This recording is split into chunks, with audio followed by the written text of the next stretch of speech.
বা কি বলে? রাসূলুল্লাহ সাল্লাল্লাহু আলাইহি ওয়াসাল্লাম বলেছেন, বিড়াল নাপাক নয়, এটা তোমাদের আশেপাশে ঘন ঘন বিচরণকারী প্রাণী। আবু দাউদ ৭৫, তিরমিজি ৯২। আল্লাহর রাসূলের প্রিয় সাহাবী আব্দুর রহমান রাদিয়াল্লাহু তাআলা আনহু তিনি জামার ভেতরে পোষা বিড়াল নিয়ে ঘোরাফেরা করতেন। একদিন তিনি জামার আস্তিনের নিচে একটি বিড়াল ছানা নিয়ে রাসূলুল্লাহ সাল্লাল্লাহু আলাইহি ওয়াসাল্লামের দরবারে তিনি উপস্থিত হন। সেই সময় বিড়ালটি হঠাৎ করেই সবার সামনে বেরিয়ে পড়ল।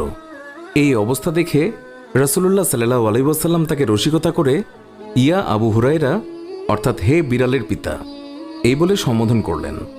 এরপর থেকেই তিনি মূল নামের চেয়ে আবু হুরায়রা নামে বেশি খ্যাতি লাভ করলেন। আর সেই দিন থেকেই তিনি নিজেকে আবু হুরায়রা নামে পরিচয় দিতে তিনি বেশি পছন্দ করতেন। আল্লাহর রাসূল সাল্লাল্লাহু আলাইহি ওয়াসাল্লাম তিনি যখন ওযু করতেন তখন নিজের ওযুর পাত্র থেকে বিড়ালকে পানি